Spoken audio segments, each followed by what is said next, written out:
Hello everyone, and welcome to Movie Nation, where we talk about the movies like it's a national pastime. I'm your host, Ken Reels, and today on the show we are talking Curse of La Llorona, Hotel Mumbai, as well as the news that came out this last week. Not much, given that Star Wars Celebration kind of put a damper on a lot of the news cycle this week, but hey, who knows? And of course, we have our Movie Nation trailer of the week. So hello guys, and welcome to the show. So, to begin, we're gonna go ahead and jump right into Curse of La Llorona, a movie that, frankly, no one knows how to fucking pronounce. Specifically because they had to actually put the pronunciation in the trailer. Yeah. And this is based on folklore, and it's produced by James Wan, and it is directed by a man whose name escapes me at the very second. Let me just pull it up. But it is directed by the gentleman that is going to be doing the next Conjuring series film.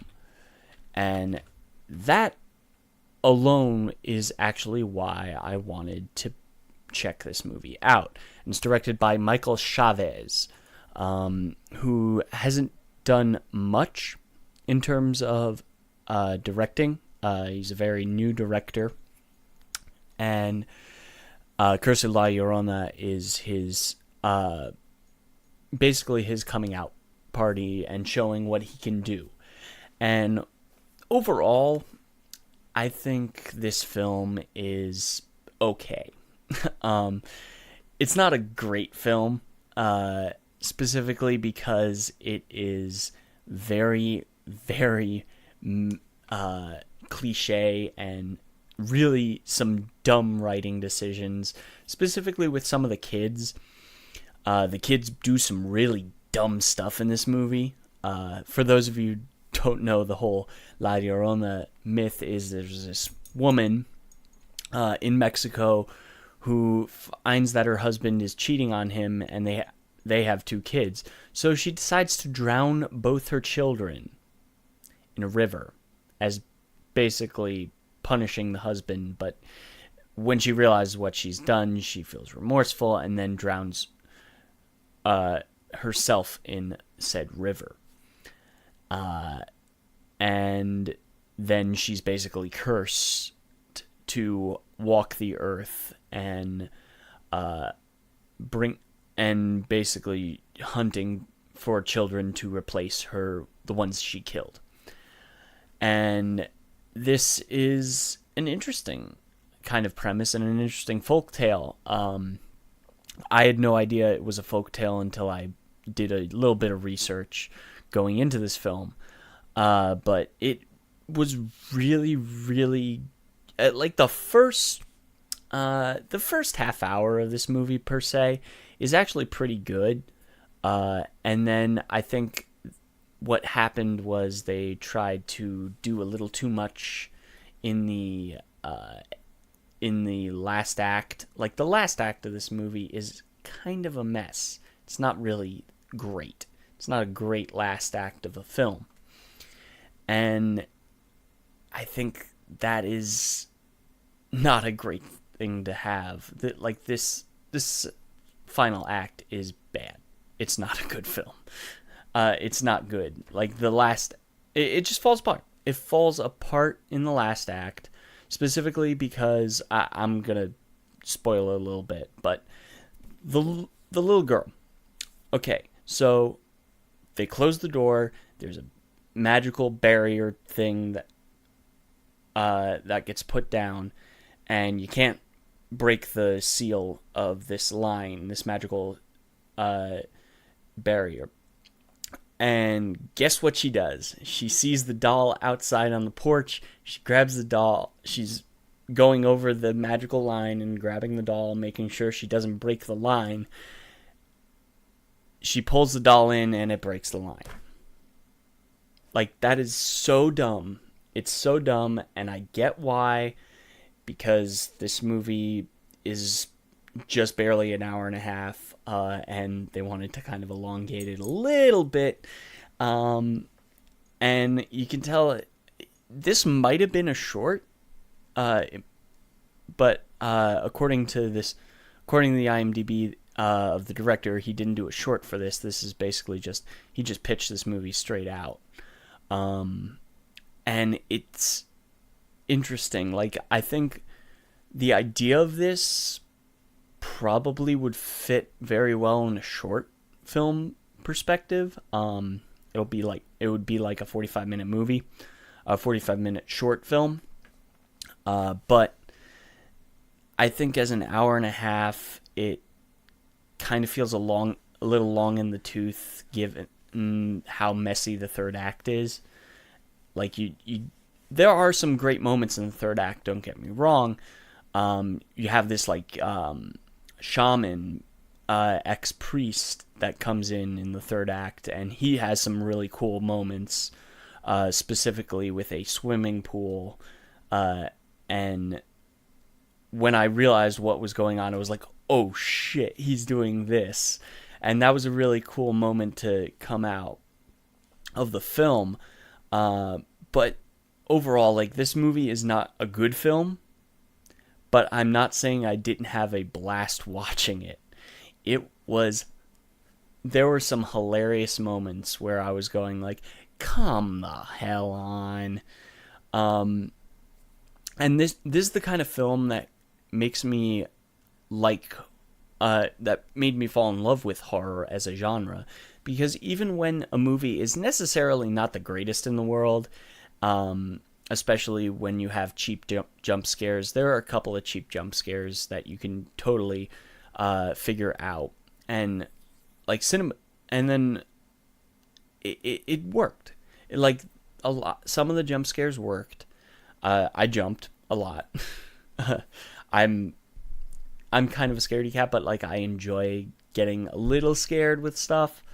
And it was effective filmmaking.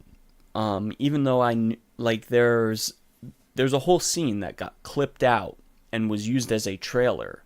And that is like in the first 20 minutes of the movie. And it's really, really well done, really well shot, really well acted. And that scene in the car, like, if you look for the trailers, there's a scene with the kids in the car, and that is a great scene. Like, that is edge of your seat really good. Even though I knew, like, some of the scares that were coming in the movie, in that scene specifically, it's like the first 2 acts of this film are brilliantly shot. There's a great sequence of just the mom walking through the house, and the whole point of that scene is to orient yourself with the geography of this entire house. Like, this, the entire geography of this house, because this house is essentially where most of this film is taking place. You know the entire geography. You know how each room is connected, and it is very well done, very well shot, and some really cool film techniques. Some of them are also elements of James Wan's work, probably because he's a producer on this film, and James Wan is a very hands-on kind of producer, as we can tell with some of the other stuff that he's produced, and especially with the rest of the Conjuring films. So it very much feels like a Conjuring film. Ironically enough, spoilers, this is connected to the Conjuring universe, very, very Conjuring universe-esque, in how they connect it. But I'm not going to spoil how they connect it. I'm just saying there is a slight connection to the Conjuring universe, and it's really interesting. And and to be honest, the shaman character that's in this movie, I actually would really dig seeing him in another spin-off, another Conjuring movie. Like, I would totally be up to see him appear in, like, say, a different Conjuring film that happens later on, that happens down the road. Like, he would be a great character to show back up, as it were. But yeah, overall, the Curse of La Llorona is alright. It's an alright horror film. It's not a great horror film. I think I like this a little bit better than The Nun, but I also really like The Nun. And you can kind of see the if you break down the screenplay, you're gonna kind of see how this film is structured, and I think it is structured okay for the most part. I just think the third act is a little choppy in terms of just characters doing really dumb stuff. So yeah, La Llorona's an 8 out of 10. Like, it's an 8 out of 10. It's emotionally resonant to me personally. I'm not saying it's going to be emotionally resonant to you or anyone else. It's just kind of like, yeah, you can take it or leave it. It's, I wouldn't say it's average, but I would say it's slightly above average. And that leads us into the next film, which I'm really on the fence about, because unlike La Llorona that falls apart, that doesn't really feel like it has a good third act, Hotel Mumbai doesn't feel like it has a great first act. While the first act of Hotel Mumbai, which is a 2.5 hour film, which is like over 2 hour film, this film feels a little long in the tooth at times. I get the intention of this film. For those of you who don't know, Hotel Mumbai is based on a actual thing that happened in the city of Mumbai in 2008. And there was a terrorist attack that occurred, and it spanned the entire city, and it kind of condensed itself into this one hotel, the Taj Hotel in the city of Mumbai. And this is about all the people that were trapped in the hotel and being hunted down by these terrorists who were indiscriminately just killing everyone. And it's really... It has some interesting points to make as the movie progresses, but I think the first act feels a little too long. I think this movie I think you could cut it just under 2 hours and you'd feel a little bit better in terms of pacing.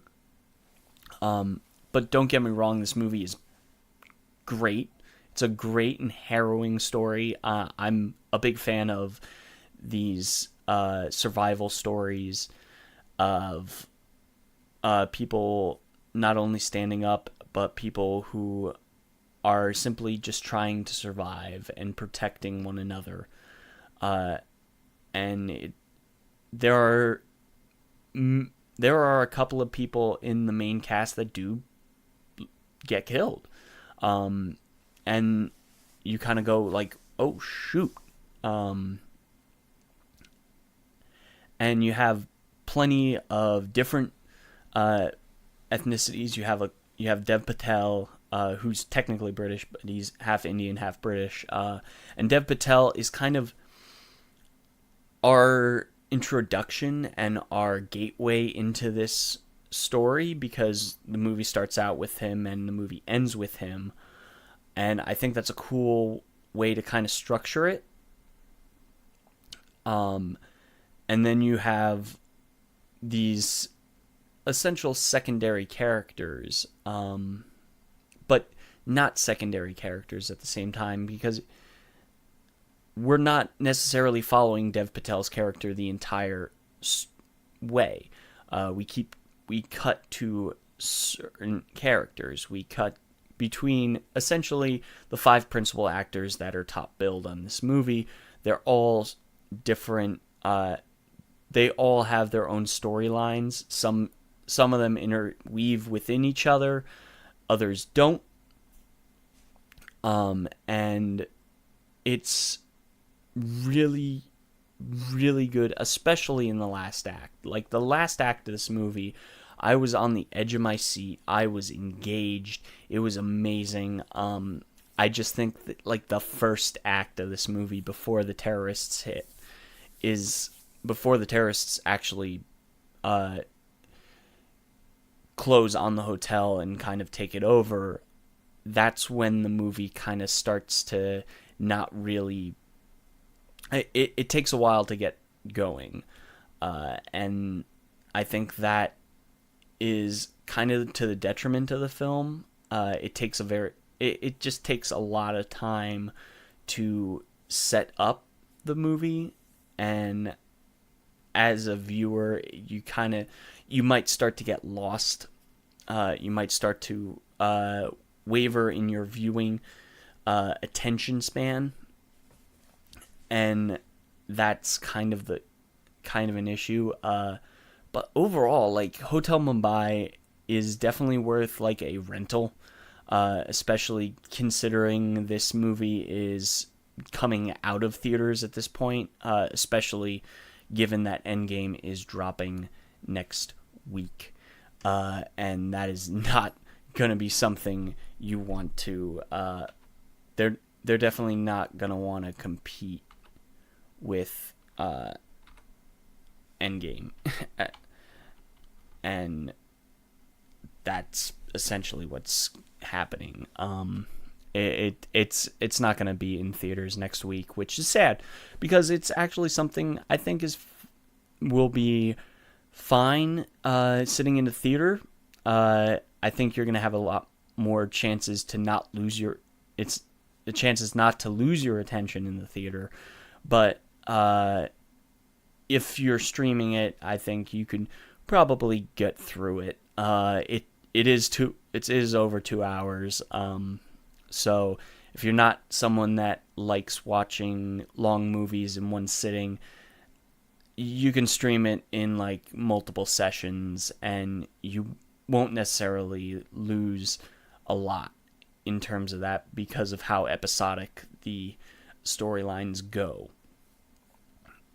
And with that, before we get to our main topic of the week, which is our top 10 MCU films in honor of the countdown to Endgame, we're going to go ahead and jump into some of the news that happened this past week in the world of movies and movie entertainment. And the first topic for today is that Full Moon features to live stream the production of 10 horror movies with the Deadly 10. Full Moon Features production studio behind the Puppet Master franchise and cult classics like Castle Freak are inviting horror fans into the filmmaking process like never before.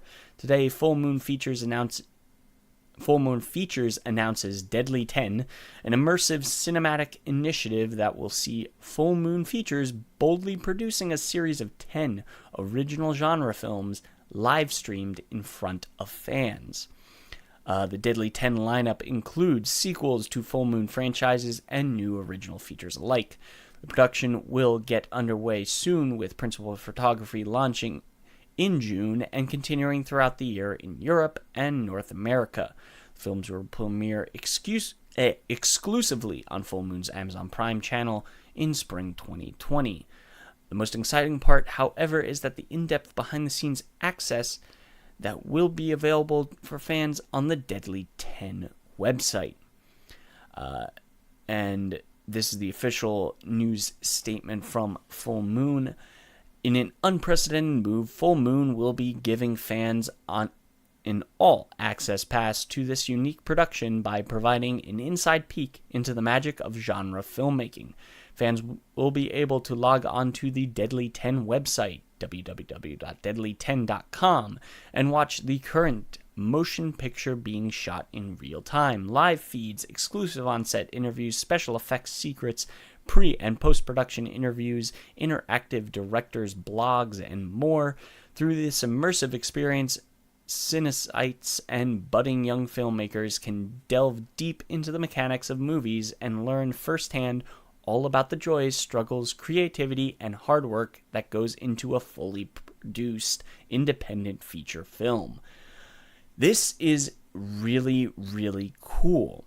And the 10 films on the slate are Blade, The Iron Cross, which I assume is a prequel / sequel to the new Puppet Master film, the newest one. I think it's Puppet Master 6, I'm not sure.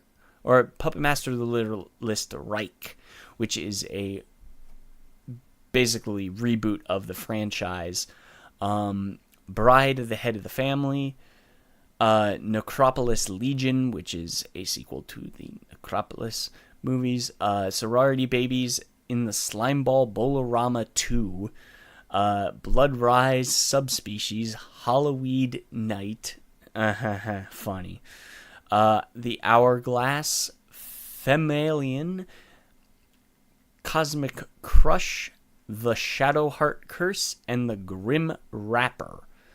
All very interesting. I'm a huge fan of genre filmmaking, especially when people are very passionate. And I find a lot of horror filmmakers are some of the most passionate and some of the most talented people in filmmaking today.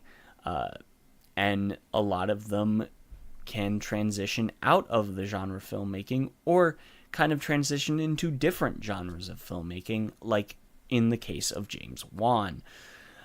And this is something that's really interesting, and I'm actually kind of interested in checking this out. And I will, of course, link to I will have links to the articles and links to the articles. I'll have a link to the Deadly 10 website as well down in the show notes, as well as on the movie-nation.com website episode post. And yeah, no, this is something really cool, and I'm super looking forward to checking this stuff out, especially given that this is something kind of a little different, and something very welcome, especially for young filmmakers. And our next story today is actually that Disney, with the Fox buyout, has officially canceled the Mouse Guard movie that was in production and was ready to go into full production just days before it would start. More fallout today from the Disney-Fox merger. Director Wes Bell, who was the director of the Maze Runner franchise, which I fucking love, was all set to make Mouse Guard, his next big screen project, with Andy Serkis and Thomas Brody Sangster, who worked on Game of Thrones, on board to lead the cast. The motion capture / performance capture animated adaptation of the writer-illustrator David Peterson's comic was set to start production early this May, with Fox set up to distribute. Everything was in place, but then the Disney-Fox merger happened, and Mouse Guard got the axe. Obviously, you're going to see stuff like this happen. Reports that Disney has shut down its newly acquired former Fox property, but will allow producers, including Matt Reeves, Ross Ritchie, and Stephen Christie, to shop the project elsewhere. How kind of them. It remains to be seen if the cast, which also included Idris Elba and Samson Kayo, and Jake Whitehall circling a role, and VFX Shop's Weta, will still be involved with the project if and when it gets off the ground. Since the project is good to go as is, other studios have apparently been interested, including Netflix, where Reeves has a production deal, and where Serkis had his Mowgli movie set up, and Paramount, where Weck Godfrey, the Maze Runner movies, is the current president of Motion Pictures. The producer of the Maze Runner films is the head of Paramount. I did not know that. Good to note. But for my money, Mouse Guard would be an awesome property for Laika Studios, a stop-motion animation studio which recently launched the original feature Missing Link. This Game of Thrones with Mice property could be a standout acquisition for Laika and a perfect fit for their animation style while offering something they've not yet been able to enjoy, a franchise. Yeah, I'm very sad that Mouse Guard isn't happening, at least yet. I'm hoping we'll get news of this project like literally going back into production like almost immediately, with an acquisition of like, say, Netflix. I'm hoping like Netflix picks this up, because let's be honest, Netflix has been very good to animation in the past. Paramount dropped the Little Prince adaptation, which was done by one of the directors of the Kung Fu Panda and How to Train Your Dragon franchise, and that was a big project for him. And then Paramount basically just pulled it from distribution literally a week before it was supposed to get brought out into theaters, and then Netflix immediately picked it up and released it back a couple months later in August of like 3 years ago. That happened, and I think this being a very interesting animated project and something that could really be really cool. I don't know if Netflix released numbers for stuff like Mowgli. Matt Reeves, who is a producer on this, does have a deal with Netflix, which could open a few doors, especially being that and on top of the fact that Andy Serkis, who I'm assuming is also his studio is also working on this. I'm not sure if he's an actual producer on this or he's just a gun for hire on this project. But I think this is a really good thing, especially given that Maze Runner is probably the most underrated young adult franchise out there. Like, it is a very underrated franchise. I think it's the most consistent franchise, especially given that they made the decision to cast all adult actors as these kids instead of going with much more actually age-appropriate actors. And I think they had a great cast. Like, the Maze Runner had an amazing cast of 20-somethings playing much younger than that. And it worked. It worked really well. They were all phenomenal actors, and the Maze Runner franchise is the most consistent. Like, it is literally the most consistent young adult franchise. I don't think any of the three films in the trilogy is bad in any stretch of the imagination. It's the same director, same stars, everything was exactly the same, and it was really well done. And I'm hoping Mouse Guard gets some love, even if it's Netflix, even if it's some other company. Like, please, someone pick this up, because it is Mouse Guard is really a cool kind of world to live in. world to work in, even in terms of just storytelling, and I think it definitely deserves some love. It definitely, I'm definitely sad that Disney axed it, but that's understandable given the whole acquisition politics that come out of stuff like mergers. Essentially, you're gonna have people axe projects pretty quickly. Anyone that like any change in management is going to change stuff from previous management, because there's a reason why that person is not the head of the studio anymore.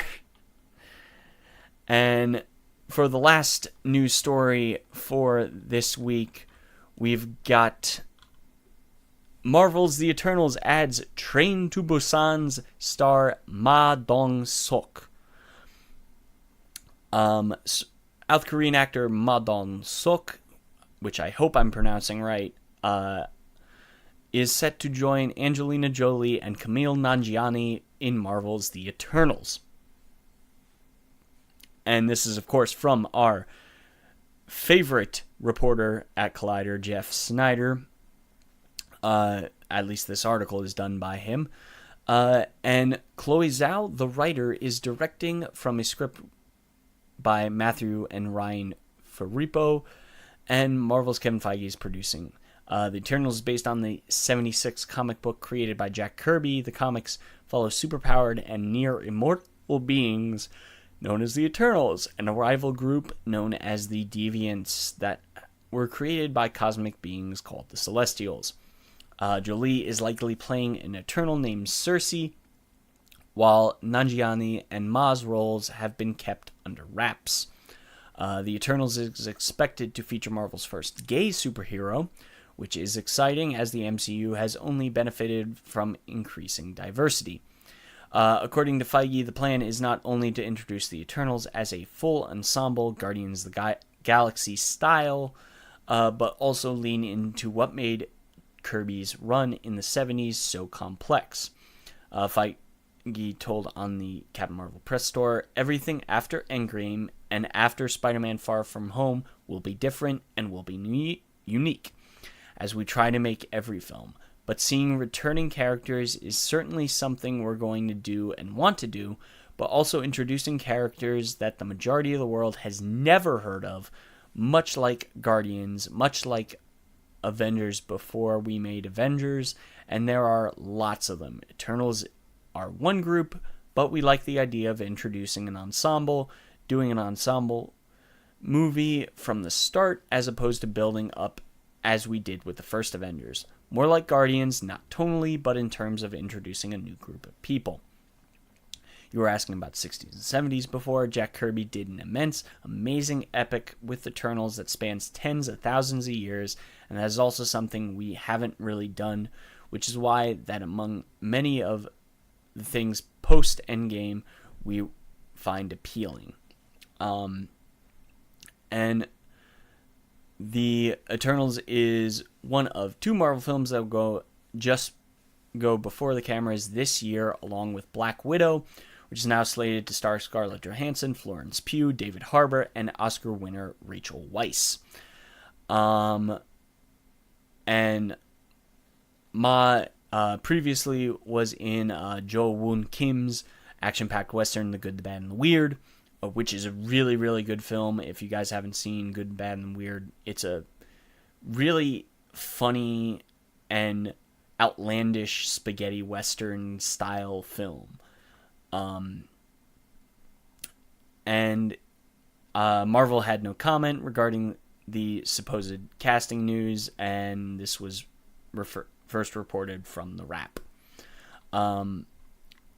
Yeah, obviously Marvel's not going to confirm or deny anything until they have an official statement of like the full cast, I assume, because technically Kumail Nanjiani and Angelina Jolie aren't confirmed. I'm almost 100% certain on that, but essentially trade reports have said otherwise, that they are cast, and supposedly Mao Dong-seok is also part of the cast, which is cool.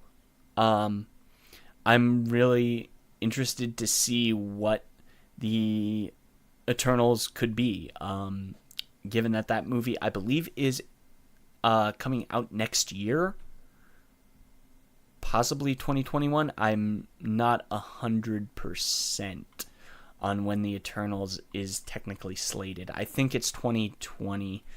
I could be wrong about that. And that brings us to our final thing that we do before our main topic, and that is our Movie Nation Trailer of the Week. And our Trailer of the Week is, of course, the new Child's Play trailer. I am so interested in this trailer. This trailer gives me a couple of red flags, don't get me wrong.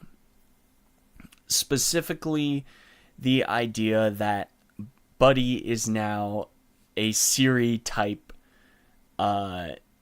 device, and you could do some things with it, and they kind of show a few things that they're doing to kind of creep you out, especially playing the best friend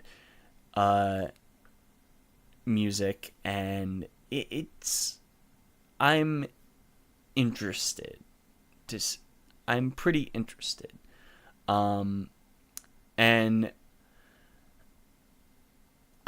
I have a few minor things that I'm kind of like, maybe not gonna work too well. It might not. I think the trailer is well paced, and I like the creepy best friend song in it.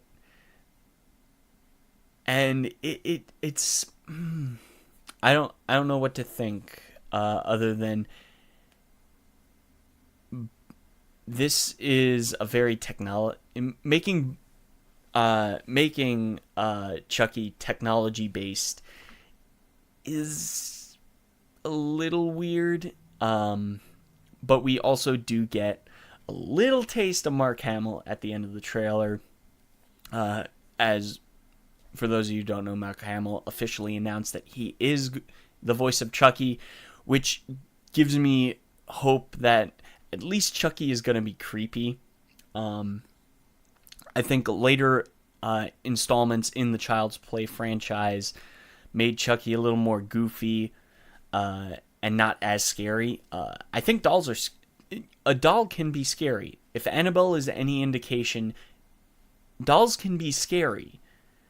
You just gotta get it done right. And that's the question.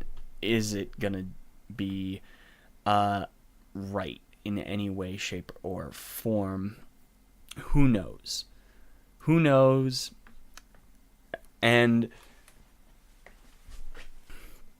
But Child's Play, this new Child's Play, I'm kind of looking forward to seeing what could come of it. And that brings us to our main topic in honor of Avengers Endgame coming out next week. Of course, next week, it's all Avengers Endgame. That's all it's going to be. We're talking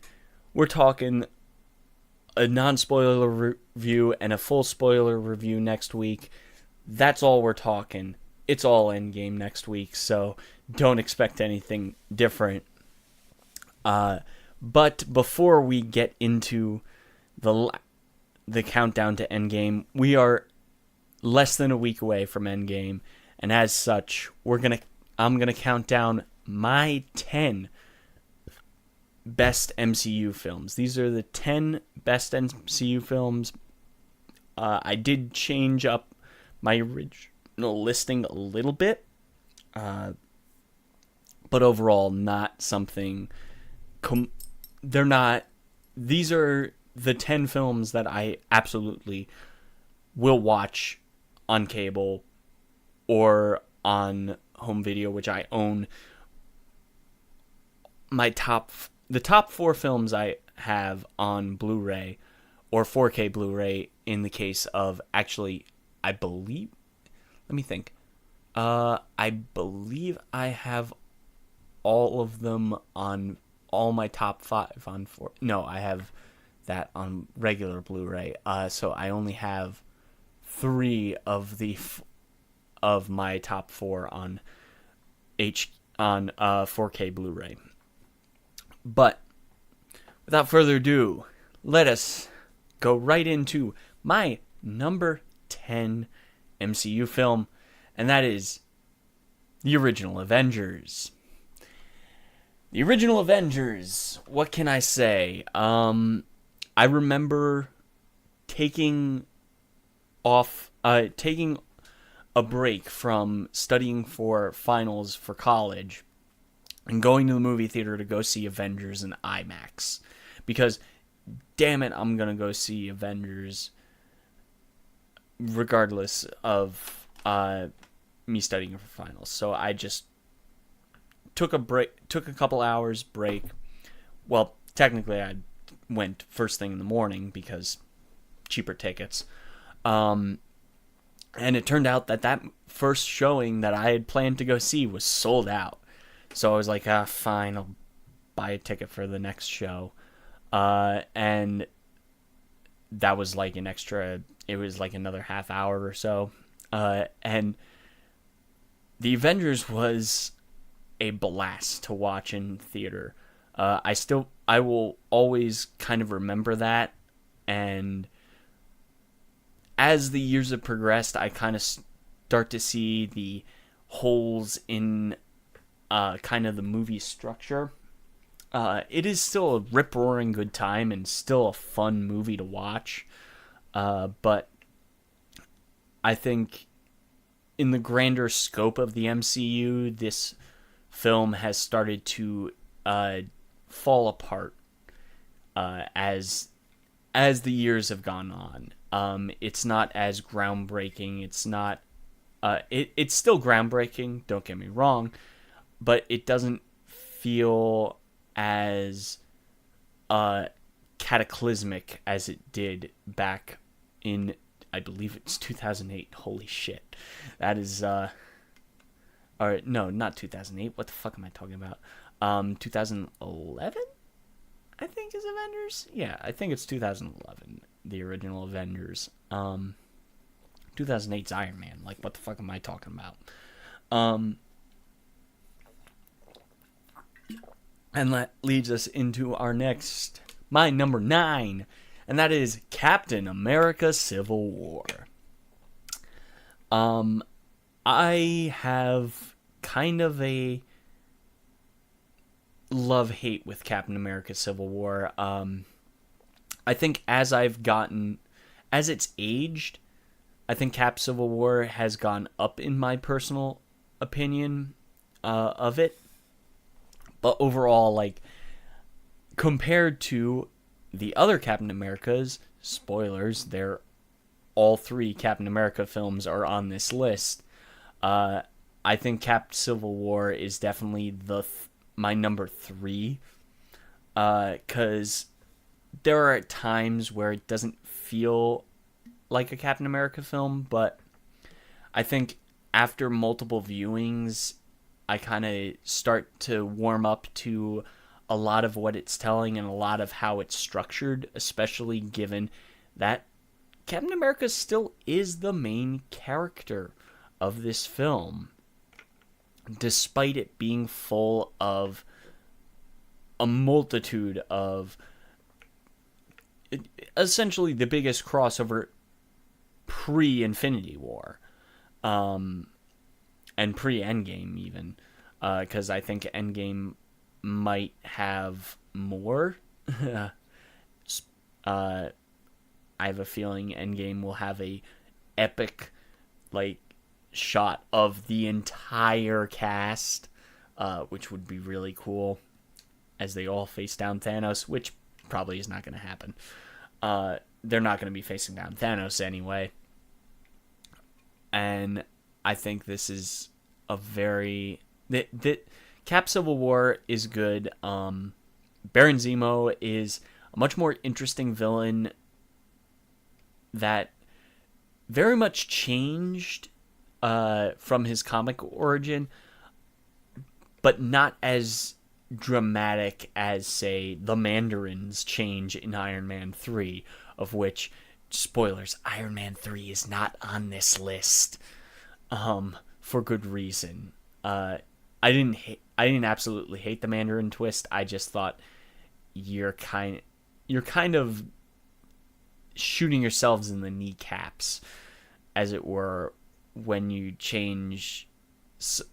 originally have this great actor like Ben Kingsley and give him all this gravitas, and then just basically just say, nah, that's all fake. I get it, but I wasn't a big fan of that. Not as much as some other people, but like I still didn't like it. But Civil War, walking out of it for the first time, I was kind of like milquetoast to it. I thought the score was by Henry Jackman is phenomenal. I think that's one of my favorite MCU scores. And yeah, like in terms of overall opinion, I think Cap Civil War is mediocre. But I will still, if I get the chance to watch it on cable, like I will totally watch it on cable, no question, because it's such a fun ride. And my number 8, I can't count, is Captain Marvel. And this originally was higher on my top 10 list, but I kind of bumped it down just slightly, specifically because after thinking it through a little more, Captain Marvel is very much a Phase 1-esque MCU film that doesn't use the lessons learned from previous films in the franchise, and that's kind of an issue that I'm not a huge fan of. But yeah, overall, I think I think this can work. It could work after subsequent viewings, but I'm iffy about Captain Marvel. Captain Marvel might go even further down the list as it ages, which is saying something. But overall, when I first saw it, Captain Marvel definitely, I would say, was in the bottom 10. And as it's aged, it's kind of gotten further down, which is, the movie just came out, so who the heck knows, down the line, at the end of the year, I might even have more to say on Captain Marvel. And my number 7 is Black Panther, which honestly wouldn't have made my top 10 if I had not seen it again recently during the Best Picture showcase. Specifically because of the bad CGI in that theatrical cut, in that theatrical version. Because the theatrical version had some really horrendous CGI, especially near the end of the film, which did get cleaned up for the Blu-ray release. And I ended up seeing the Blu-ray release in theaters, and it looked a heck of a lot better.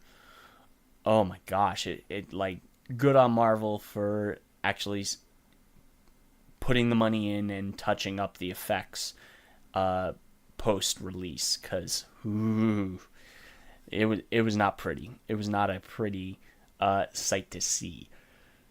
And overall, like, this is the best written MCU film. I would say better than Infinity War.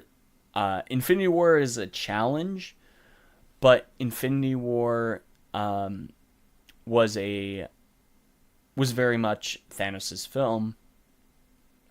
Spoilers, Infinity War's on this list. No shit.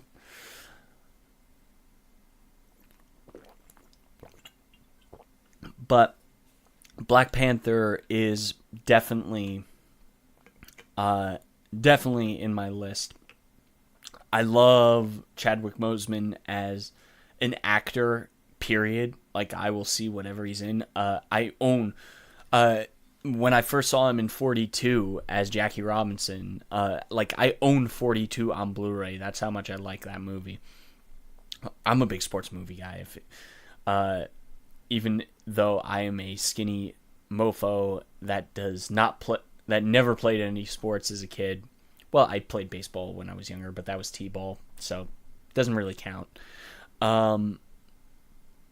But yeah, I very much love Chadwick Boseman as an actor, and then as T'Challa, he's got so much gravitas to him, and I think this was a great way to structure it, especially given that Chadwick Boseman isn't the guy with the quips in this film. He's not a quippy guy. He's a much more stoic character. So you have the people around him kind of making the jokes, and him kind of being the reactor of those jokes, which is a cool way to structure it, especially given that T'Challa is such a stoic character. And then you can't not talk about Michael B. Jordan as Killmonger, who is easily top 5 best MCU villains. And supposedly he's coming back for Black Panther 2? Flashback maybe? Or haunting ghost thing? That would be cool. That'd be interesting. I'm interested to see how they're going to bring back Killmonger. Is the way Endgame's gonna end kind of set that up? Who knows? Especially because I don't know. I don't know how Endgame's gonna end. We could have a legit reason why Killmonger is back alive, or essentially just comes back in Black Panther 2. Who the heck knows? And that brings us to the next one on my list, which is Iron Man at my number 6. Iron Man 1 is a great film. It sets up the entire MCU. It doesn't even set up the MCU, essentially. It just hints at a larger world. As Nick Fury says, you've just entered a much larger world. It's not necessarily... You can't necessarily say it's going to happen, but there's a much larger world out there, and it was essentially telling people, like, hey, there's a larger world, are people going to want to see it? And I think Avengers Endgame is the beginning of the end, the path that this entire... Ever since Iron Man in 2008, like, everything is culminating at this. Sorry. Sorry about that. But Endgame is the end of this. Iron Man started it, and for good reason, it's in my top 10. Because of course it's gonna be. This is you can't acknowledge the end without talking about the beginning. And that's why I would put Iron Man at number 6. And then my number 5 is Captain America Winter Soldier. So, why did I put Captain America Winter Soldier at number 5? This is an amazing film. It's one of the best of the MCU. It is the only film I don't own on Blu-ray yet. I'm looking to probably pick up the 4K Blu-ray at some point in the near future. Probably a steelbook copy, as I did with the first Captain America film. And Winter Soldier is just a phenomenal film. It is so well done. It's the introduction of Joe and Anthony Russo to the MCU, and for good reason. They did a phenomenal job and showed the true essence of Captain America. And as a huge Captain America fan, like, Captain America is my favorite Avenger, like, bar none. He's one of my favorite characters in the MCU. And I think Winter Soldier kind of cemented that, even though I think I liked Captain America even in the first film, through into Captain America and Winter Soldier. And Winter Soldier does a lot to change up the MCU, and it does it all miraculously well. I remember seeing this film, like, I saw this film like 3 times, and was it twice or 3 times? I forget which, but I saw this film at least twice in the theater, and I absolutely loved it. It was so good. And it was just a well done film. Just super well done.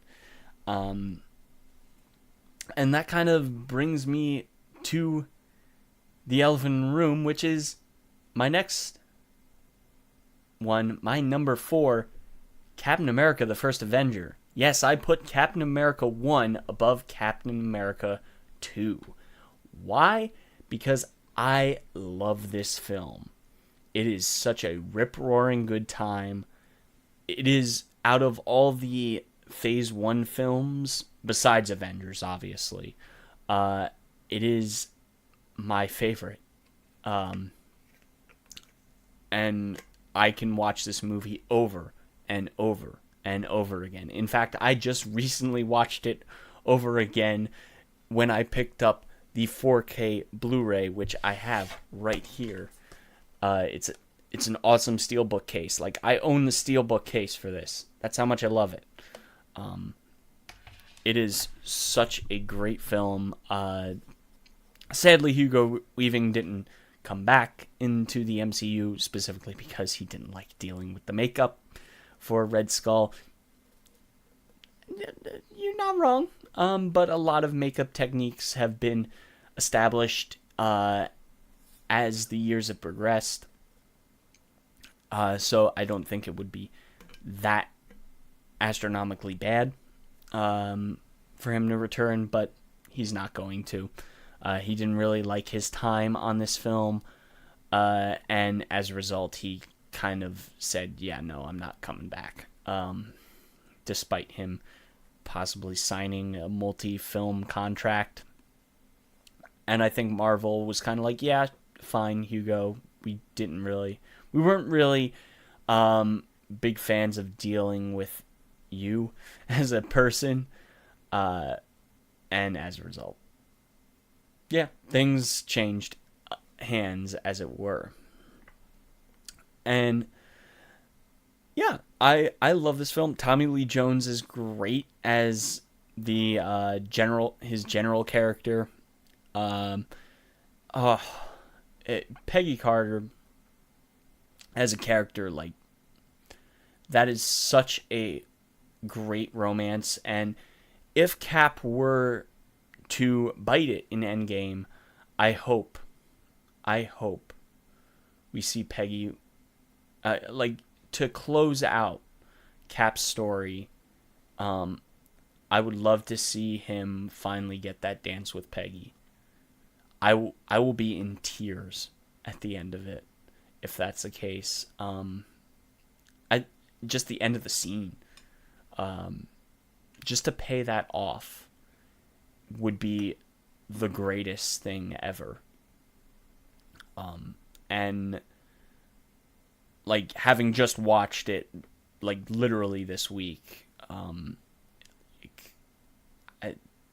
to have that get paid off in Endgame would be phenomenal and would be totally worth just seeing that scene multiple times alone.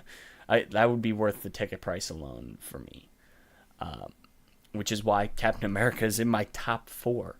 And which is my Captain America First Avenger is specifically why it's number 4. And my number 3, Thor Ragnarok. Woo! This skyrocketed Thor from the bottom of my OG Avengers list to number 2 right behind Captain America. Because this finally kind of embraced what makes Chris Hemsworth such an interesting actor and such a good actor is his comedic chops. He's just a really funny guy. He's great at delivering this hilarious dialogue. And to have such a great and visionary director like Taika Waititi to helm a film with that was originally kind of like a Jack Kirby-esque vibe to it. And I love that they embraced the whole Jack Kirby alien mysticism, cosmic insanity. This is super colorful. It's a very colorful film. And it kind of made you go, okay, this is answering a lot of the criticism that Marvel had been getting up until, I would say, probably Black Panther. That the villains were mediocre. While Hela is a mediocre villain, don't get me wrong, I think Cate Blanchett gives a little more gravitas to something that, if you put anyone else in that role, would feel just as one note as some of the other MCU villains. And it just clicks. Like, this entire movie just clicks with me so much, especially given my love of Taika Waititi as a director. I totally dig this film. And it's really good. It's really, really good. And there's a reason why I put it as my number 3. There's a reason it's in my top 3. Because it's just that good. Like, it's a rip-roaring good time.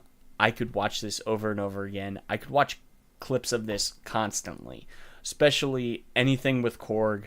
Because Taika is hilarious as Korg. Piss off, Space Ghost! That's really the best. That is so funny. Like, piss off, Ghost is one of the best lines. And it's just so dumb. It's such a dumb line. And Taika delivers it so well. So yeah, Thor Ragnarok, number 3, totally. And now for my number 2. And this is my number 2 favorite MCU film, specifically because I love this character, and it did not disappoint me, and that is Doctor Strange. I love Doc Strange. Doctor Strange is my favorite Marvel character of all time. And Scott Derrickson completely 100% gave me exactly what I wanted, because it felt like you could tell from a fan of Doctor Strange, this was a movie made by a fan of Doctor Strange. It felt so good. And specifically, when I did my specific tweet on Doc Strange, Scott Derrickson saw that tweet and actually liked that tweet. Because, yeah, you could tell this was a fan love. This was a love letter to every Doctor Strange fan. And I get why people don't like Doctor Strange, because he's very much like Tony Stark, and people have a huge connection to Tony Stark. I love Stephen Strange. Stephen Strange can be an asshole. He can be snarky, but he has that element of, I was a broken man and I rebuilt myself from the ground up. And while Tony does do the same thing, I'm a huge fan of magic, huge fan of just magic in general, and to get that shown in the MCU in such a very interesting way and a very technical way, especially given the way they performed it with the hand gestures, that was super cool. And it had everything that I like about all aspects. Like, I'm a big fan of these hand motion kind of things, and I'm also a big fan of magic. So you have these, you have all this stuff that I love packed into one movie. And despite the fact that Michael Giacchino essentially had to do this score within a month of time, he did a decent job, and he did these great, like, scimitar tones to it, and it's good. It's a good Giacchino score, and it's my favorite of the entire scores of the MCU, specifically because I'm a big fan of those odd like Eastern kind of influence when it comes to music. Like, I'm a big fan of that Eastern influence of music, as well as a bit of orchestral mixed in. And I think the Giacchino score for Doctor Strange is easily up there. And you probably already guessed what my number one is at this point, and that is Avengers Infinity War is my number one. No surprise. Like, there's no surprise if you've seen Avengers Infinity War. Like, this is great. Maybe Endgame will top it. Who the heck knows? We'll find out in a week. We'll find out literally in a week, because I'm seeing it on a Saturday instead of my normal Friday night out, because that's the soonest I could get a good seat in a premium screening for Avengers Endgame. But the statements that people have said about Infinity War have already been multituded around. The fact that they made your villain the bad guy of your movie is your main character. He drives the entire plot forward.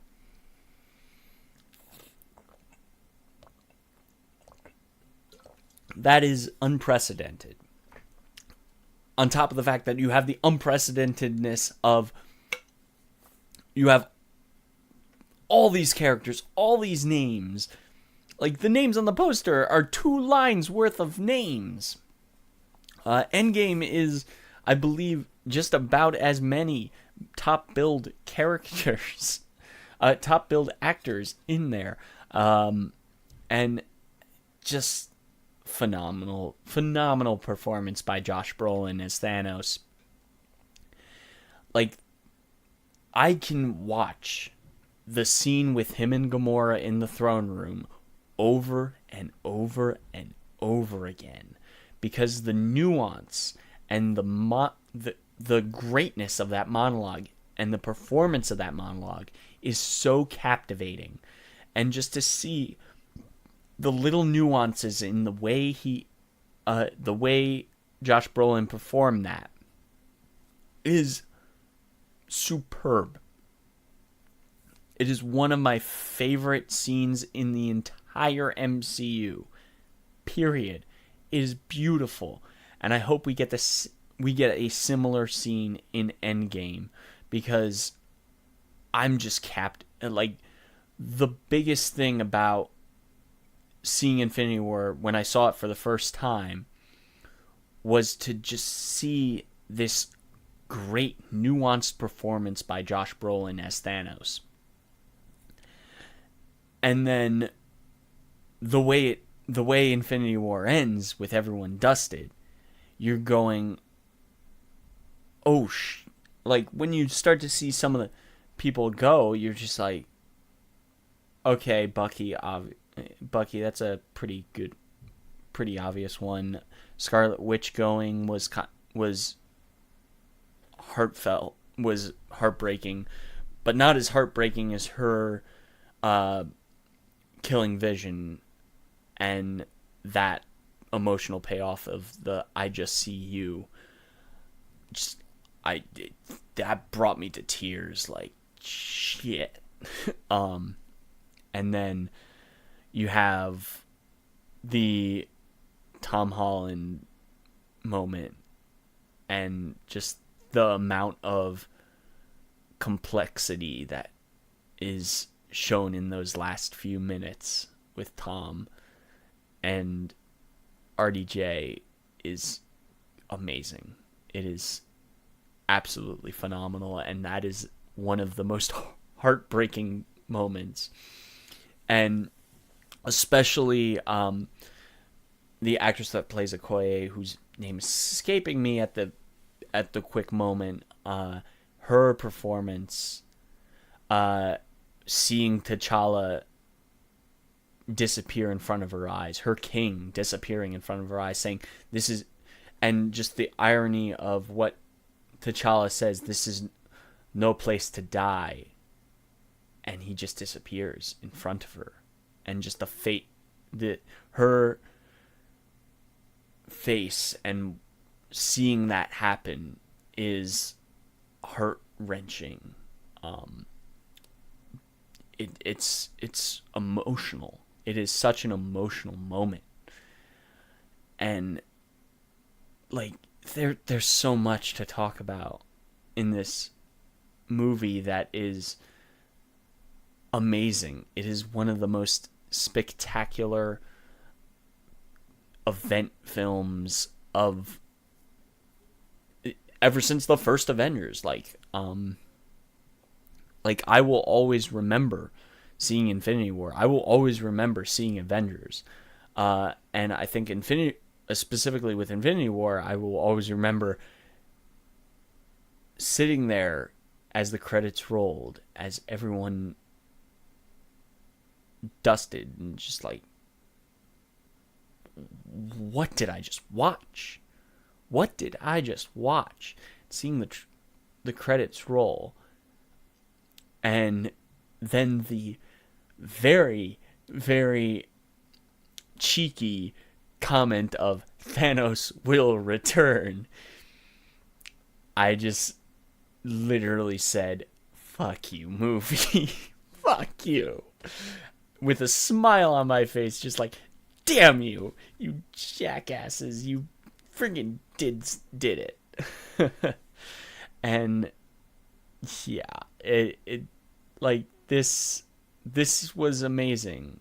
And I hope Endgame lives up to as much of a hype as Infinity War made. And I'm doing exactly the same thing that I did with Infinity War. I went into Infinity War, watched it in a premium format, walked out of that theater and said, I'm seeing this again, bought a ticket for the next show, and went right back in.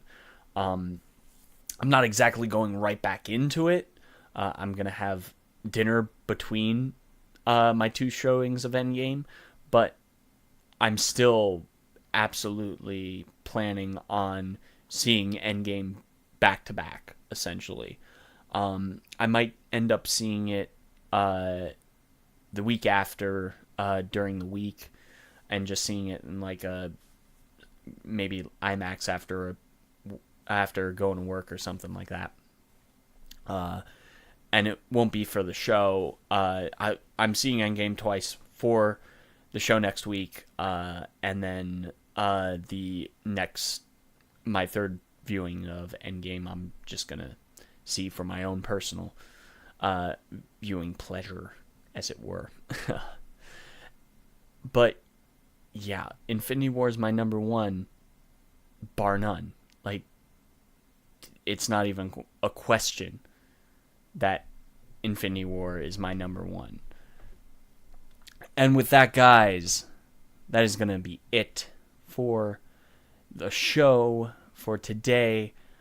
Thank you guys for listening and or watching. If you're watching live on twitch.tv/KenReels. We are streaming actually a day early because Sunday is Easter Sunday, and I'm not streaming on Easter Sunday. So I'm streaming on a Saturday instead, but normally we do stream on Sundays at 1:45 is when the pre-show starts, and then at around 2 o'clock is when we actually start the recording of the show. But thank you guys for watching and listening.